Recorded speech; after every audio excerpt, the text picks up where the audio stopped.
आज का क्लास हम देखने वाले हैं यूहन्ना 1 और यूहन्ना 2 से। यूहन्ना 1 में हम देखेंगे कि यीशु मसीह ने अपना चेलों को कैसे चुना, पहला 5 चेलों को कैसे चुना, और उसके बाद हम देखेंगे पहला जो चमत्कार किया यीशु मसीह ने वो खाना में एक विवाह था, वेडिंग फीस्ट था। यूहन्ना 1 हम पढ़ेंगे वचन 35 से। मैं थोड़ा पढ़ के आपको सुनाऊंगा वचन। यूहन्ना 1:35। दूसरे दिन फिर यूहन्ना और उनके चेलों में से 2 जन खड़े हुए थे और उसने यीशु पर जो जा रहा था दृष्टि करके कहा, देखो ये परमेश्वर का मेमना है। तब वे दोनों चेले उसकी ये सुनकर यीशु के पीछे हो लिए। यीशु ने फिर कर और उनको पीछे आते देखकर उनसे कहा, तुम किसकी खोज में हो? उन्होंने उससे कहा, हे रब्बी, अर्थात तू कहाँ रहता है? उसने उनसे कहा, चलो तो देख लोगे।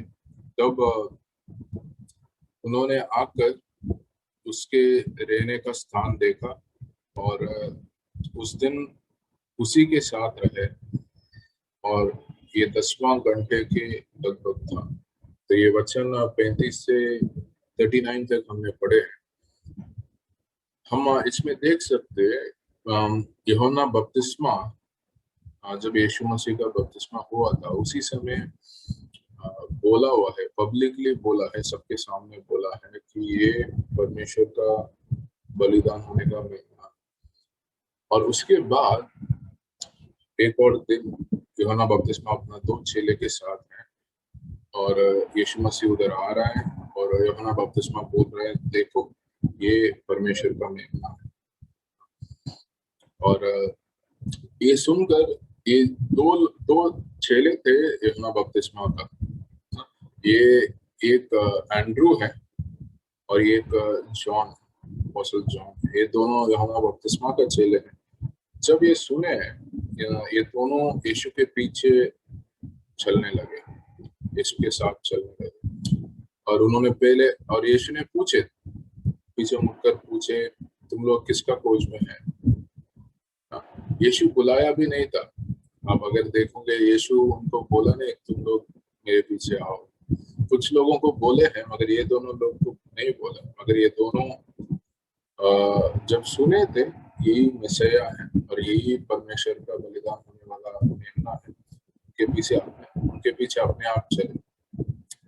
उन्होंने पूछे, रबी मतलब जो वचन को इंटरप्रेट करते हैं, जो वचन को समझाते हैं, अच्छे तरीके से मालूम होते हैं और उनको बहुत अच्छा ऊंचा स्थान में रखते हैं समाज में।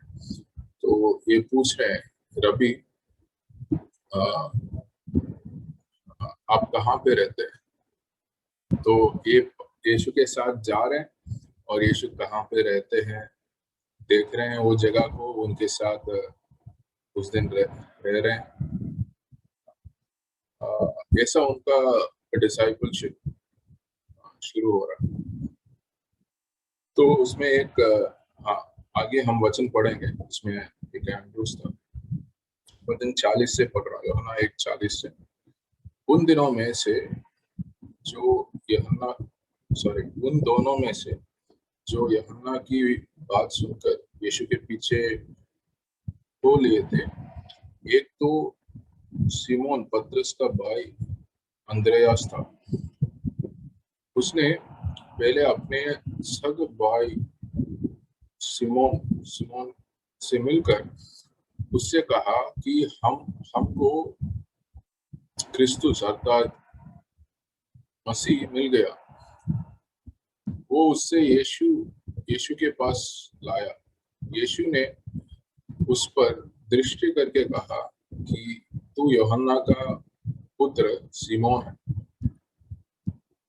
तू केफा अर्थात पतरस कहलाएगा। अब सोचिए, अभी एंड्रू अंद्रयास और यूहन्ना दो चेले हैं, और वो लोग यीशु के पीछे चलने लगे, यीशु के साथ समय बिताए। और अंद्रयास को मतलब मालूम पड़ गया और विश्वास कर रहा है यीशु मसीह मसीहा है। और वो पहले क्या कर रहा है, पहले सबसे पहले जाकर अपना भाई जो सिमोन है, उसका नाम सिमोन है, उससे बता रहा है, भाई भाई हमने मसीहा को देख लिया, हम पहचान लिया कौन मसीहा है, हमें जो छुटकारा दे पाएगा। और सिमोन को लेके आ रहा है, और यीशु मसीह सिमोन को देख के क्या बोल रहा है, तुम्हें अभी अभी से पतरस कहलाएगा। तो सिमोन का मतलब ये है, एक छोटा पत्थर है, बहुत छोटा पत्थर है। और दूसरा ये भी है, बहुत आसान से मतलब अनस्टेबल है ना, वो किसी को सपोर्ट नहीं कर सकता है। छोटा पत्थर गिरा सकता है लोगों को अपना, और मगर किसी को सपोर्ट नहीं कर सकता। और हम पतरस को देखे भी हैं काफी बार, अलग अलग जगह पे वो काफी चीज बोल देते हैं, बहुत जल्दी कार्य करता है, सोच समझ के नहीं करता। और यीशु मसीह बोला, तुम्हें पतरस, अरमियाक में सेफास बोलते हैं, सेफास अरमियाक में है और ग्रीक में पतरस है। तो तुम्हें पतरस कहलाएगा। पतरस मतलब बहुत बड़ा पत्थर है जो स्टेबल है, जिसके ऊपर लोग निर्भर रह सकते हैं। तो एक छोटा पत्थर से बहुत स्टेबल बड़ा रॉक, बहुत बड़ा रॉक परमेश्वर बना रहा है। तो हम भी जब यीशु के पास आते हैं, हम भी बदलते हैं ना। हम एक स्पिरिचुअल ट्रांसफॉर्मेशन है, एक आत्मिक बदलाव होता है हमारा अंदर। हम लोगों के सामने नहीं तो ये दुनिया के सामने शायद जैसे थे वैसे दिखेंगे, अगर हम अलग हो गए, नया सृष्टि हो गए और बहुत बहुत अलग हो गए। जैसे गिदियोन है, गिदियोन तो एक भले वो वॉरियर नहीं था, वो इतना लड़ाई का आदमी नहीं था, मगर वो डरता भी है। मगर गिदियोन के देखे परमेश्वर ने बोला कि तुम बहुत बड़ा लड़ाई करने वाला, नहीं तो वॉरियर है, ब्रेव मैन है। तो वो इसलिए बोला है, वो जो स्पिरिचुअल ट्रांसफॉर्मेशन है, वैसे परमेश्वर हमको देख रहा है और परमेश्वर हमें सामर्थ्य देता है। दूसरा चीज मैं इसमें देख रहा हूँ कि कुछ लोग यीशु मसीह का मसीह आने का बहुत इंतजार कर रहे हैं। तो उसमें सिमोन और अंद्रयास भी हैं। सो अंद्रयास जब देखा यीशु मसीह को, उनके साथ समय बिताया, उनको पता चला कि यही परमेश्वर है, मतलब यही मसीहा है। वो बहुत तुरंत अपने भाई के पास गया और उसको भी लेके आया। क्यों? क्योंकि वो दोनों इंतजार कर रहे थे, मसीहा कब आएगा, मसीहा के बारे में सुने हैं, मसीहा कैसे आएंगे, ये होगा, वो सब अभी होने वाला है।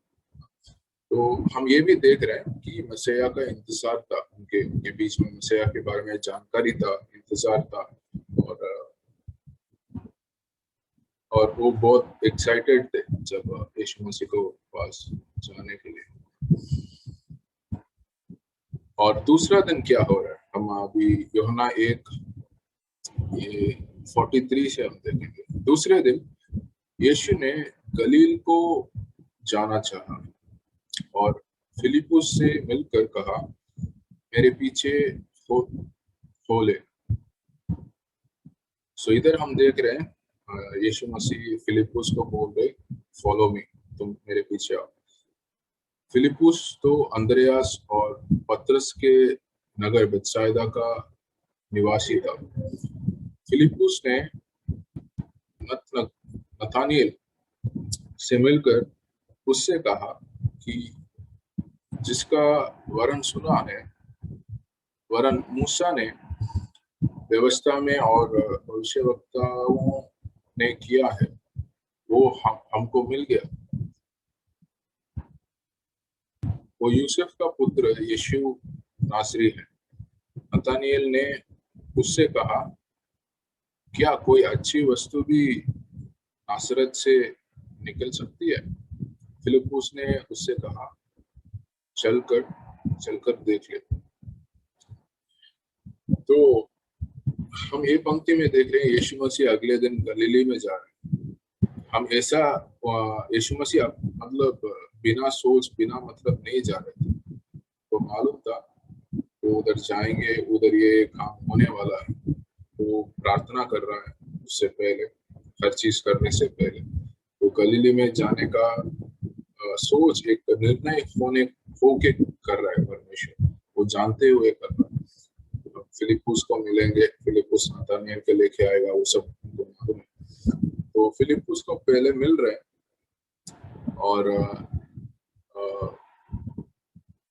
उसको बोल रहे हैं, तुम यू फॉलो मी। फिलिप्पुस को बोल रहे हैं फॉलो मी, और फिलिप्पुस भी वही जगह का है जो अंद्रेयास और पतरस दोनों भाई लोग हैं। बत्साइदा करके जगह से वो आ रहे हैं, और वही जगह का है फिलिप्पुस भी। फिलिप्पुस क्या बोल रहा है, किसके पास जा रहा है? नतनएल के पास जा रहा है। नतनएल क्या कर रहा है? एक अंजीर का पेड़ के नीचे वो शायद वचन को पढ़ रहा है, वचन को मनन कर रहा है, और नतनएल के पास जाके फिलिप्पुस बता रहा है कि हम जो मूसा ने कहा है मसीहा के बारे में, अलग अलग भविष्यवक्ताओं बोला है, उनको हमें मिल चुका है, हमें मिल गया। उसका मतलब क्या है? वो लोग ढूंढ रहे थे, उनके अंदर एक ढूंढ था, वो खोज रहे थे कि मसीहा कहाँ है, मसीहा कब आ रहा है। उनका सोच थे, इंतजार था। वो हम इन लोग का मन में देख सकते हैं। हम मसीहा आके गए हैं। अभी यीशु मसीह का अगला जो रैप्चर बोलते हैं, रैप्चर के लिए हम इंतजार कर रहे हैं। यीशु मसीह कभी भी बादल के ऊपर आएंगे, हमें लेके जाएंगे, उसका इंतजार में हम हैं। जैसे ये शिष्य लोग, ये तो चेले लोग मसीहा के बारे में जानकर इंतजार में रहे, तो हम भी रैप्चर के लिए इंतजार में हो सकते हैं। वो हमारा दिल को, विश्वास को दिखाता है। तो नतनएल पहले सवाल ये पूछ रहा है फिलिप्पुस से कि नाजरत से है, नाजरत से कोई अच्छी चीज निकल सकता है क्या? कि नाजरत एक छोटा शहर है, शहर नहीं बोल सकते, टाउन बोल सकते, मगर वो बहुत फेमस था कुछ बुरा चीज के लिए। मतलब लोग शायद नियम के अधीन नहीं चलते हैं, शायद कुछ बुरा चीज है वो टाउन में, कि लोग सोचते थे नाजरेत में सब चीज बुरा है। तो मगर ये भी एक भविष्यवक्ता था, भविष्यवाणी था कि यीशु मसीह नाजरीन कहला जाएगा। यीशु मसीह नाजरेत में बड़े हुए थे, और नतनएल पूछा कोई भी अच्छी चीज नाजरेत से आएगा क्या करके पूछा है। और फिलिप्पुस बोले, तुम खुद आके देख लो। और वो दोनों जा रहे हैं यीशु के पास, और यीशु क्या बोल रहे हैं नतनएल को, हम वो देखेंगे। पढ़ूंगा वचन 47, यूहन्ना 1:47। यीशु ने नतनएल को अपनी ओर आते देखकर उसके विषय में कहा, देखो ये सचमुच इस्राएली है और इसमें कपट नहीं। नतनएल ने उससे कहा, तू मुझे कहाँ से जानता है? यीशु ने उसको उत्तर दिया, उससे पहले कि फिलिप्पुस, यीशु मसीह ने नतनएल को देख के हम देखें क्या बोला है। और नतनएल पूछ रहे, आप मुझसे मुझे कब से देखे जानते हो? और यीशु मसीह बोल रहा है, तुम अंजीर का पेड़ के नीचे मनन कर रहा था, तब से मैं देखा हूँ, फिलिप्पुस तुम्हें बुलाने से पहले। तो इसमें हम दो चीज देख रहे हैं, यीशु मसीह वो जगह पे हैं, तभी तो वो देख पाएंगे ना। वो मतलब ओमनी प्रेजेंस और ओमनीशियंस हमने जो पढ़े थे पहले क्लासों में, तो यीशु मसीह का हम देख पा रहे हैं। नतानियल कोई और जगह पे था, यीशु मसीह नतानियल को बहुत दूर से ही देख रहा है और और जानता है नतानियल क्या कर रहा है, कहाँ पे क्या कर रहा है। और नतानियल को बोल रहा है, तुम्हारा अंदर कपट नहीं है और कपट नहीं है और तुम बहुत अच्छा इस्राएली है। वो तभी बोल सकते हैं, उनका पूरा जीवन यीशु मसीह को जानेंगे। कौन? जब यीशु मसीह उनको एक बार भी नहीं मिला, वो कैसे जान सकता है नतानियल के बारे में पूरा चीज, उनका पूरा जीवन? तो यीशु मसीह परमेश्वर है, यीशु मसीह मसीहा है। और ये जब सुना तो जान लिया, नतानियल जान लिया और विश्वास किया। और यीशु मसीह बोल रहे हैं नतानियल को, हम यूहन्ना 1:51 में देखेंगे, आखिरी वचन में, फिर उससे कहा, मैं तुमसे सच सच कहता हूँ कि तुम स्वर्ग को खुला हुआ और परमेश्वर के स्वर्गदूतों को ऊपर जाते और मनुष्य के पुत्र के ऊपर उतरते देखेंगे। इससे पहले वाला वचन में यीशु ने उसको उत्तर दिया, मैंने जो तुझसे कहा कि मैंने तुझे अंजीर का पेड़ के तले तले देगा, क्या तू इसीलिए विश्वास करता है? तो इससे बड़े बड़े काम देखेगा। यीशु मसीह नतानियल के बोल रहा है, ये जो चीज में बोला उस वजह से तुम विश्वास कर रहे हो मुझसे, इससे बड़ा बड़ा कार्य तुम देखेगा।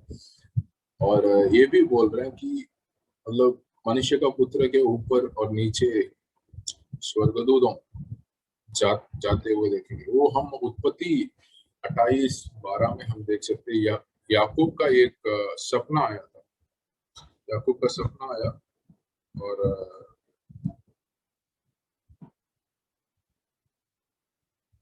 वो सपना में स्वर्गदूतों मतलब एक बहुत बड़ा लैडर है, वो लैडर धरती से स्वर्ग तक जा रहा है और स्वर्गदूत ऊपर से नीचे, नीचे से ऊपर आ रहे हैं, जा रहे हैं ना। तो यीशु मसीह इसके द्वारा बोल रहा है, मैं ही वो लैडर हूँ, मेरे ऊपर ही स्वर्गदूत आ रहे हैं, जा रहे हैं, ऊपर से आ रहे हैं, जा रहे हैं। वो लैडर मसीहा है। और वो स्वर्गदूत हम देख सकते हैं यीशु मसीह का जन्म के समय कितना सपना आया था, स्वर्गदूत आके बात किया, स्वर्गदूत आराधना किया शेपर्ड्स का जगह पे। फिर स्वर्गदूत यूसुफ को, मरियम को, यूसुफ को बार बार सपने और बताना।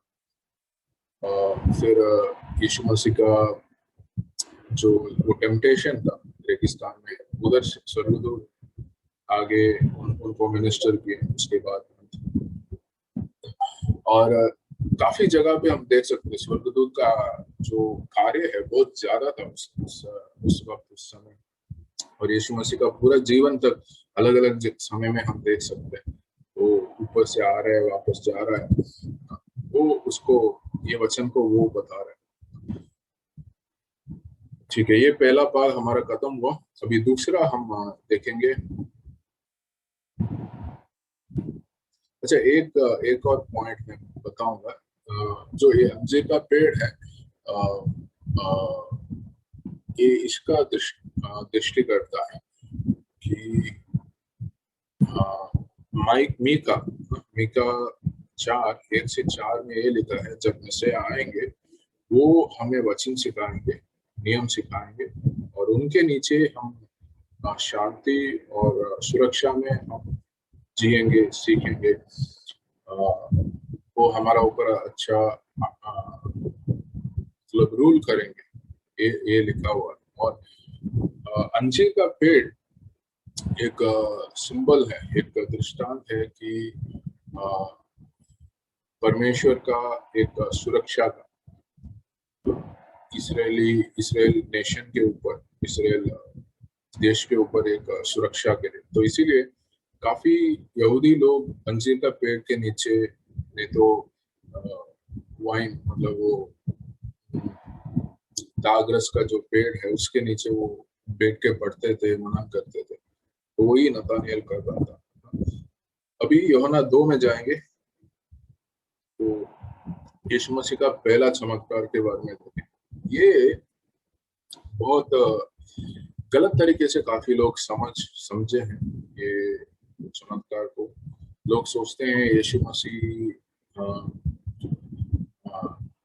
गलत चीज पीने के लिए वो हाँ हाँ बोल रहा है, एनकरेज कर रहा है, वो चलता है। ऐसा काफी लोग का, काफी क्रिश्चियंस को भी गलत सोच है इसके द्वारा। यीशु मसीह ये चमत्कार के द्वारा कभी भी जैसे दारू पीने के लिए एनकरेज नहीं किया। हम सही तरीके से ये चमत्कार को जब हम सुनेंगे और समझेंगे तब हमें पता चलेगा। जब एक विवाह होता है, एक मैरिज होता है, वो बहुत अच्छा समय का मतलब एक लोगों के बीच में एक एक्साइटमेंट होता है, लोगों के बीच में एक खुशी होता है और एक त्योहार जैसे जैसे फेस्टिवल जैसे होता है ना। और जो मैरिज होने समय, विवाह होने के पिछले जो शाम होते हैं उस समय सो ब्राइड मतलब आई थिंक दुल्हन सो दुल्हा का घर के पास लेके आएंगे।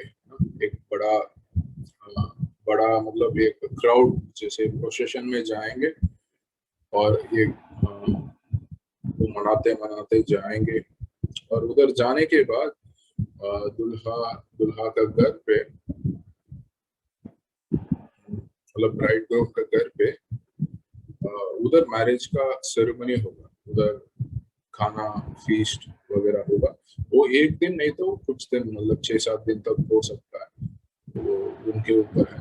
अगर ऐसे जब चल रहा है यीशु मसीह मतलब मरियम के कोई रिलेटिव हो सकता है, मरियम भी उधर इनवाइटेड है, मरियम यीशु मसीह और यीशु का चेले लोग हैं उधर।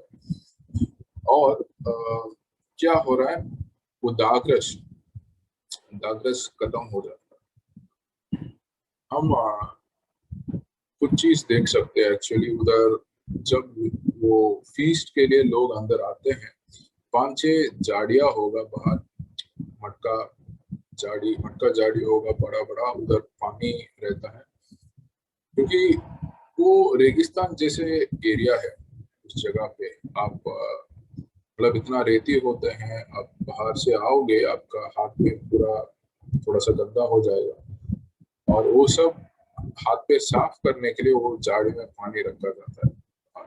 तो लोग हाथ पे साफ करके अंदर आते हैं और उसके लिए वो पानी है मतलब हो सकता है वो बड़ा बड़ा जाड़ी होता है मटका का, 75 से 100-110 लीटर तक पकड़ सकता है, इतना बड़ा जाड़ी होता है।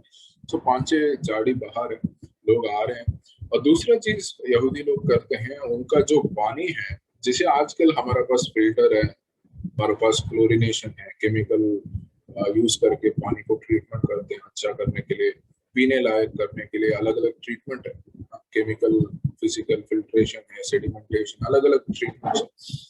और उस समय शायद वो साइंटिफिक नॉलेज कम है और लोगों को पानी की वजह से बीमारी होता था। वो लोग क्या करते थे, उसको पानी को गर्म करके ठंडा करके पीते हैं, नहीं तो पानी के अंदर दागरस को मिलते हैं ना, ताकि दागरस में जो थोड़ा एसेंस है, एंटीऑक्सीडेंट्स है और थोड़ा सा अल्कोहल होगा, वो ये बैक्टीरिया जो पानी में है, माइक्रोब्स है, उसको कीटाणु है उसको मारेगा।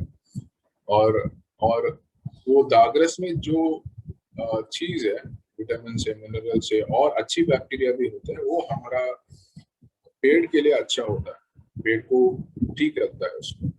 इसलिए हम तिमोथी को, पौलुस ने तिमोथी को बोला था, तुम भी दागरस थोड़ा पानी में मिलके पियो, तुम्हारा जो पेट में जो क्या बोल सकते, उसको थोड़ा बीमारी था वो ठीक होगा करके। वो 1 तिमोथी 2:5 में हम देख सकते हैं। इसीलिए लोग दागरस लगभग वो पानी में मिला के पीते हैं, और ऐसा मैरिज सेरेमनी है, विवाह का समय है, वो एक ड्रिंक हो जाता है कि सब लोग का, जो भी लोग हैं जितना मन करे पी सकते हैं, ऐसा ऐसा हो जाता है। अगर दागरस खत्म हो गया, ये बहुत शर्म का बात होगा दूल्हा का जगह पे। तो इसीलिए वो दागरस खत्म होने वाला था, और मरियम आके यीशु मसीह को बोले, ऐसा ऐसा मतलब दागरस खत्म होने वाला है और मुश्किल होगा, तुम कुछ तो करो। क्योंकि मैं, मरियम को मालूम है ये परमेश्वर है, ये सिर्फ साधारण मनुष्य नहीं है। और यीशु मसीह ने कहा कि ये महिला, ये अभी तक मेरा समय नहीं आया। वो मतलब हमें मालूम है यीशु मसीह का देवता है और मनुष्यता है, वो देवता से बात कर रहा है। उन्होंने मतलब मरियम ऑर्डर नहीं कर सकते, यीशु मसीह को मालूम है कब क्या करना है। और काफी कुछ क्रिश्चियंस और कैथोलिक्स ये समझते हैं ये पंक्ति के द्वारा, क्योंकि मरियम आके यीशु को बोला और यीशु कुछ चमत्कार किया, वो सोचते हैं यीशु मरियम के पास पावर है यीशु को इन्फ्लुएंस करने के लिए। मगर ये पंक्ति में हम ऐसा नहीं देख रहे। यीशु मसीह खुद बोल रहा है मेरा समय नहीं आया है, और वो परमेश्वर है, वो खुद जानते हैं। उधर मरियम का कोई इन्फ्लुएंस, डायरेक्ट इन्फ्लुएंस हम नहीं देख रहे। और वचन भी ये कहता है एक ही, हाँ, हम किसी के द्वारा बात करने का जरूरी नहीं है। सर 1 तिमोथी 2:5 में हम देख सकते हैं, हम परमेश्वर के साथ डायरेक्टली बात कर सकते हैं। अगर मीडिएटर है वो सिर्फ यीशु मसीह, और कोई मीडिएटर नहीं है। तो यीशु मसीह क्या कर रहा है, वो पहला चमत्कार ये कर रहा है, वो 5-6 झाड़ी को अपना सेवक लोग है, शिष्य लोग हैं, उधर कुछ सेवकीय लोग हैं, मतलब सर्वेंट्स है, वो लोग को बोल रहे हैं पानी भरने के लिए पूरा। वो लोग भी विश्वास से पूरा पानी भरा वो मटका झाड़ी में, और वो किसका पानी था, हाथ पैर धोने का पानी था। और यीशु मसीह ने क्या किया, उसको दागरस किया। वो पहला चमत्कार है। जो लोग सेवक लोग हैं वो उधर थे, उनको मालूम है वो चमत्कार हुआ है करके। और जो लोग खा रहे थे, पी रहे थे, बाहर है, उन लोग को मालूम नहीं था। उन लोग को दागरस आया, वो अच्छे से पिया। और वो जो भोजन वगैरह दे रहे हैं, तो उनको जो इंचार्ज है उनके पास ये दागरस जब लेके गए, वो पी के ऐसा बोला, तुम अच्छे वाला दागरस क्यों अंत में दे रहे हो अभी? क्योंकि जब ऐसा फंक्शन होते हैं, विवाह का समय होते हैं, अच्छे वाला दागरस पहले देते हैं, और उसके बाद जो अगर अच्छे कम वाला, थोड़ा अच्छापन उसका थोड़ा सा कम होते जाता है समय के साथ। और उन्होंने इसीलिए बोला कि अभी तक जो दागरस दिए है उससे बहुत अच्छा है, और ये तुम लोग अंत में दे रहे हैं। तो और हम ये भी देख सकते हैं, यीशु मसीह एक पानी का कोई टेस्ट नहीं होता है, कोई कलर नहीं होता, उसके द्वारा हमें मतलब हमारा प्यास को बुझा सकता है, मगर बॉडी में हमें जो जरूरी कुछ चीज है वो नहीं दे सकता। मगर उसको क्या परमेश्वर बना रहा है, एक दागरस बना रहा है जिसमें टेस्ट है, जिसमें कलर है, और जिसका एसेंस है, उसमें विटामिन, मिनरल्स, एंटीऑक्सीडेंट, काफी अलग अलग चीजें जो हमारा सेहत के लिए और पोषक दे सकता है। सिमिलर ट्रांसफॉर्मेशन हमारा लाइफ में, हमारा मन में भी होगा। और ये पहला चमत्कार है, और ये एक चिन्ह है चमत्कार। इसका ग्रीक में सिमियोन बोलते हैं। ये चमत्कार, ये पहला चमत्कार साइन मिरेकल बोलते हैं, एक चिन्ह का चमत्कार है बोलते हैं। ये चमत्कार के द्वारा एक चिन्ह दिखा रहा है, एक संदेश बोल रहा है, ऐसा इसका मतलब है। और हम यूहन्ना का पत्र में हम अगर देखेंगे 17 बार लगभग ये चिन्ह चमत्कार अलग अलग जगह पे हम देख सकते हैं। इसके द्वारा क्या हुआ, परमेश्वर दिखा रहा है मैं मसीहा और उनका महिमा दिखा रहा है। और उधर जो सेवक लोग थे, चेले लोग थे, ये सब जो देखे हैं उनका मन में बहुत दृढ़ विश्वास आया यीशु मसीह के ऊपर। वो एक चमत्कार के द्वारा हुआ। और अगर मुख्य चीज हम ये भी समझना है, उन दिनों का जो पालस्तीन में ये चमत्कार खाना में हुआ है,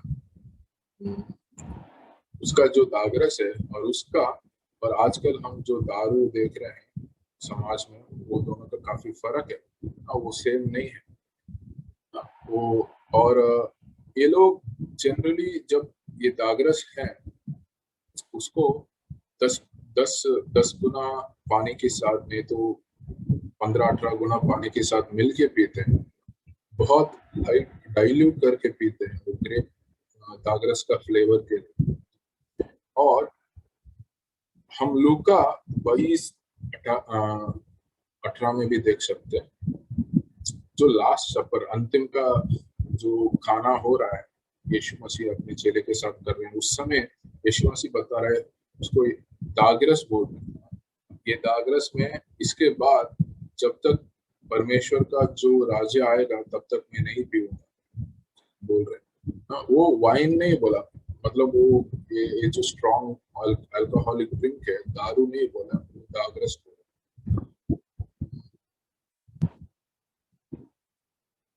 और दूसरा हम ये भी सोचना है कि ये काफी अलग अलग जगह पे बाइबल में दारू पीना, नहीं तो कोई स्ट्रॉन्ग ड्रिंक पीना मना किया हुआ, डायरेक्टली मना किया हुआ। और जब मैसिया आएंगे, मैसिया और अगर हम दागरस अल्कोहलिक ड्रिंक कुछ पिएंगे, हमारा शरीर को हम गलत इस्तेमाल कर रहे हैं और उसको क्या डिफाइल करते हैं। जो हमारा जो शरीर है एक परमेश्वर का मंदिर है, परमेश्वर वास करता है। अगर उसके अंदर हम दारू डालते हैं वो बहुत बुरा हमारा शरीर को वो अफेक्ट करेगा, शरीर को, मन को, आत्मा को अफेक्ट करता है। और अगर यीशु मसीह ने वो दारू के जैसे बनाया वो पिए होंगे, सब लोग का शरीर और मन और आत्मा का डिफाइल हुआ होगा, मतलब अपवित्र हुआ होगा। तो और यीशु मसीह कभी ऐसा नहीं करेंगे। यीशु मसीह ने दागरस बनाए और वो दागरस विवाह में पिया जाता है, वो दारू नहीं है। और उसका पंक्ति हम देखें, और जैसे अलग अलग पंक्ति हम ये आप नोट करके पढ़ सकते हैं। जैसे नीति वचन 23-29, नीति वचन 20:1, 31:4, गिनती 6:3, 1 सामुएल 1:15, ऐसा अलग अलग वचन है जो मना कर रहा है दारू पीना। तो हम एक पंक्ति को लेख के उसको गलत तरीके में समझ के, सिर्फ ये जो पहला चमत्कार का पंक्ति है यूहन्ना 2 में, इसमें दो बहुत बड़ा गलत लोग समझते हैं। एक तो मरियम यीशु को बोल सकती है, डायरेक्ट कर सकती है, जो कैथोलिक्स बिलीव करते हैं, मगर ऐसा नहीं है। दूसरा, यीशु मसीह दारू पीने चलेगा करके वो दिखा रहा है ये चमत्कार के दौरान, ये भी गलत सोच है। ऐसा नहीं हो रहा है, ये दागरस है। तो ये हम समझना। तो ये आज का क्लास हमने ये देखे यीशु मसीह ने कैसे उनका पहला 5 चेलों को चुना है, और फिर पहला उनका चमत्कार और उसके द्वारा क्या चिन्ह और मैसेज वो दिखा रहे। ये आज का क्लास है। आपका समय के लिए धन्यवाद। कोई क्वेश्चन है? जेबी, यू हैव एनी क्वेश्चन और comments?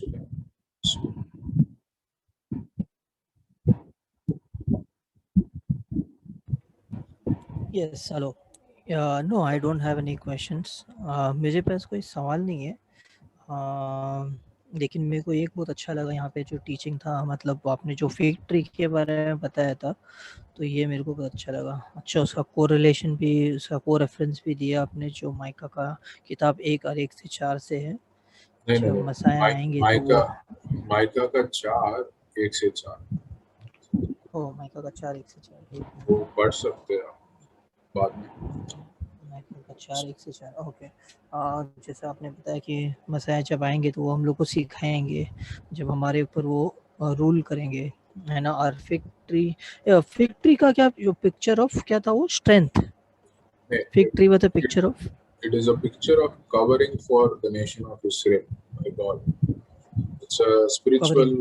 spiritual covering of God to the nation of Israel.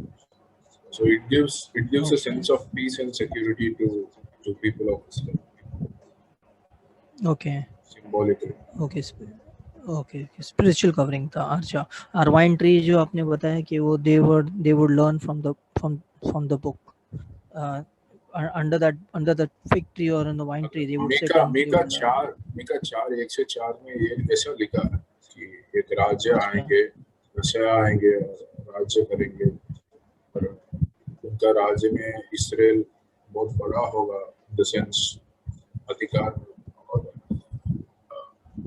शांति होगा, सुरक्षा होगा, और लोगों अपना अपना अंजीर के पेड़ के नीचे और अपना जो दागरस का पेड़ के नीचे आप अच्छा, पढ़ो, ऐसा लिखा हुआ। डेफिनेटली वो पढ़ूंगा मैं। और ये मेरे को एक दो ये क्वेश्चन अच्छा लगा, और उसका रिलेशन विद नथानियल जो बैठ के अंजीर के पेड़ के नीचे पढ़ रहा था, लेकिन क्योंकि उसको वो लाइक उसको डिजायर था, मतलब ये सब लोग रुके हुए थे ये परमेश्वर मसाया का बारे में जानने के लिए, वो कब आने वाला है, और वो लोग पढ़ रहे थे वो किताब, ताकि जब वो आए तो हम लोग पहचान पाए उसको। और दूसरा मेरे को अच्छा लगा कि सिमोन, समन पतरस उनका नाम, सिमोन का नाम है, जो मतलब छोटा सा पत्थर जो अनस्टेबल है ना, और किसी को सपोर्ट भी नहीं कर सकता है, लेकिन पतरस, परमेश्वर उनका नाम को बदलता है, अरबी बोलता है आज से तुम्हारा नाम पतरस रहेगा, और उसका नाम है वो बड़ा पत्थर जो स्टेबल है और दूसरों को सपोर्ट भी कर सकता है। तो ये मेरे को बहुत अच्छा हम लगा। सोच सकते हैं कितने लोग का नाम यीशु मसीह परमेश्वर ने बदला है ना। अब्राहम अब्राहम था, अब्राहम बोला, साराई था, सारा बनाया, और मतलब अब्राहम और सारा दोनों का शायद ऐसा है, father of all many Nations, mother of all Nations, ऐसा मतलब है। जब उनके पास कोई बच्चे भी नहीं थे और बहुत बूढ़े थे, पतरस का केस आज हमने देखा है, सिमोन से पतरस होने पर, और जेकब है, याकूब राइट, बोलते हैं यस। शायद, याकूब का मतलब ये है कि वो चीट चीट, चीट और फॉल्स, मतलब बहुत क्या कपटी कपटी, चालाक चालाक होते हैं। हाँ, कपटी कपटी इंसान है। और उसको क्या बोले, इसराइल, वो नेशन का, देश का इजराइल नाम प्रिंस।